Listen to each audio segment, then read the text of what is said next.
What's a reoccurring theme for me is to work with people you trust. Much more important than working than any other decision is hiring or forming a group of founders.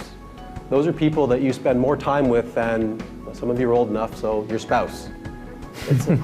I mean, tell you, it's going to be a lot easier to get a divorce than it is to get out of a business relationship. So choose both very carefully. The drive to want to do it comes from a need to want to enjoy what you're doing. If you're a sports fan, do you enjoy watching the game or enjoy playing the game? If you're playing the game, well, then you need to make sure you're on the field with people that enjoy playing the game and work hard. You either want to play or you want to watch. Both are admirable. But I find entrepreneurs want to play. They want to have control, they want to be able to make the game a win, and they want to have control on it. If they lose, well, they still want to have control that they could try to win. And if you have that passion, then that's a goal for you. The key to an entrepreneurial success is to identify a gap in the market, find the right people to build a product, and then take it to market. I find that the challenge is finding the right people. Fortunately for me, I've been able to naturally gravitate towards people that have similar ideas, goals, and work ethics. And that's been able to allow me to repeatedly create companies and be able to build product, meet a market demand, and then be able to exit the companies successfully.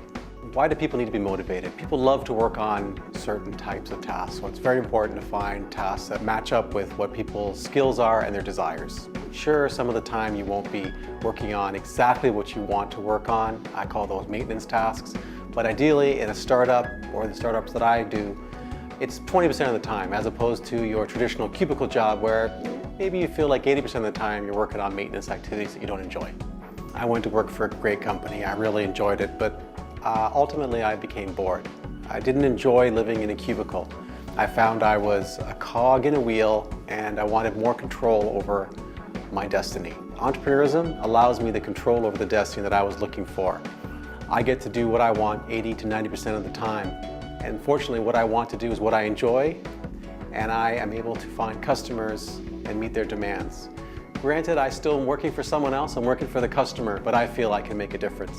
And that's the biggest change. I think a good analogy would be, do you want to watch sports or do you want to play sports? Entrepreneurs play sports. It's very important to understand what the customer wants to buy and whether they'll buy that from you. Not all customers will buy from a small company. So you need to have a product that customers will buy, and you need to understand that you meet the demand that the customers want to build. Once you find that gap, then you have to find the right people so that you can build the right product to meet it. The challenges I face predominantly revolve around addressing the gap and being able to watch cash flow. So I constantly battle with cash flow and competitive edge. And what does an entrepreneur do when he finds out the product he built is not sellable? Change it. The key is to listen to what the customer wants. 9 times out of 10, you are very close as an entrepreneur. Your insight that gave you the drive and the foresight to build the product came from an understanding of where the market is and where it's going. What you need to understand is that customers have a very similar view, and what they want is something that makes their particular life easier. You just need to go back, talk to your customers, find out where the disconnect is between exactly what you built and what they wanted, and tweak it to satisfy their needs.